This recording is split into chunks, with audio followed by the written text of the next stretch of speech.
J'ai créé des incarnations de la mort en m'inspirant des 4 cavaliers de l'Apocalypse. Voilà comment ça s'est passé. J'ai commencé par chercher ma composition. Je voulais qu'on voit bien les 4 avec leurs armes respectives. J'ai donc fini par tous les aligner sur une diagonale avec la conquête le plus en hauteur et la mort le plus bas. Ensuite, j'ai détaillé mes personnages sans trop penser à leurs armes respectives. Pour Alenta, la conquête, j'ai opté pour un aspect princier avec une couronne, une écharpe et de grands drapés à la taille. Scott, la guerre, avait déjà un design approfondi. Du coup, j'ai pas eu à chercher comment il était habillé, mais j'ai surtout eu beaucoup de mal avec sa pose, puisque l'objectif était qu'on voit son énorme épée sans qu'elle soit cachée derrière les 2 autres personnages. On passe à Flora qui diffère des représentations traditionnelles des cavaliers, puisqu'elle ne représente pas la famine, mais bien la justice. Du coup, il a le droit aux mêmes vêtements que les allégories de la justice, le bandeau sur les yeux et la robe assez lâche. Et en dernier, Liar, la mort. Tout comme son frère aîné, il avait déjà un design prédéfini, reprenant le masque et le même style de vêtements que le dieu des mémoires Fantasma. On s'occupe maintenant des armes. Les recherches ont commencé avec la faux de Liar, nommée Agonie, et vu que je galérais trop, j'ai demandé à mon homme, aka celui qui a créé les 4 personnages à la base, pour avoir son avis. Et il m'a expliqué qu'il fallait plus voir la faux comme un bâton de mage qu'autre chose. Du coup, je suis parti sur un aspect de branche qui entrelace un cristal, pour avoir cet aspect un peu mystique.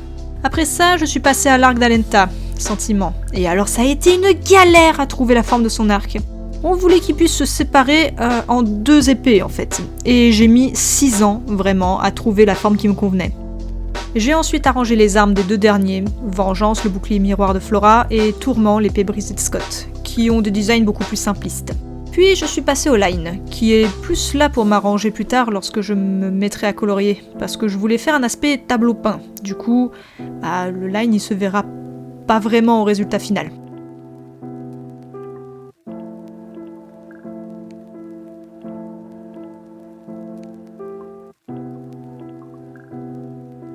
Pour les couleurs, c'est allé plutôt vite. Chacun avait son thème et j'ai pas eu énormément à chercher. Du coup, je suis rapidement passée aux ombres et lumières après ça. Au départ, j'ai voulu essayer de faire des lumières en airbrush, mais j'étais pas très convaincue de le faire partout. Ça aurait trop ramolli les choses. J'ai tout de même gardé la technique pour certaines matières, comme le tissu de la robe de Flora.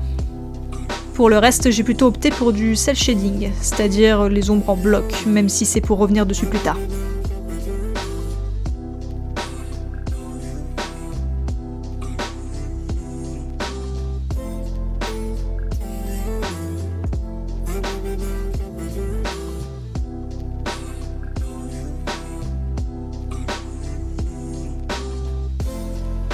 Et c'est maintenant que la magie opère. Je colorie le trait noir de tout à l'heure pour le faire disparaître. Ça prend un peu de temps, surtout s'il y a beaucoup de variations de couleurs, mais c'est ce qui donne facilement cet aspect peint. Ça demande aussi de bien surveiller ces contrastes pour qu'on voit bien tous les éléments de la toile.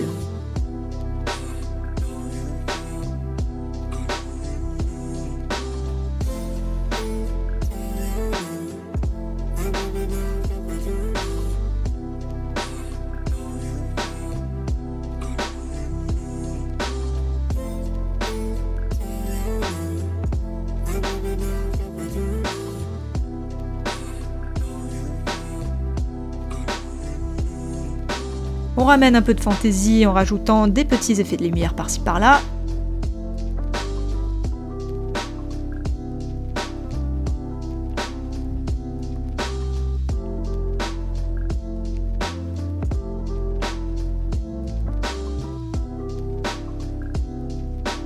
Et on passe au décor. Je vais être honnête avec vous, j'avais la flemme de faire un décor détaillé, surtout en sachant qu'il allait devoir se refléter dans le grand bouclier. Donc j'ai fait au plus simple. Du coup, comme j'ai mon décor, je peux enfin faire l'effet miroir sur le bouclier de Flora. Au début, j'ai voulu faire une rainure au milieu, mais j'ai fini par le rendre complètement lisse. Vu que le bouclier est censé invoquer des copies des personnes qui le reflètent, je me suis dit que ce serait plus stylé de faire un grand miroir qui fait office de porte pour les invocations.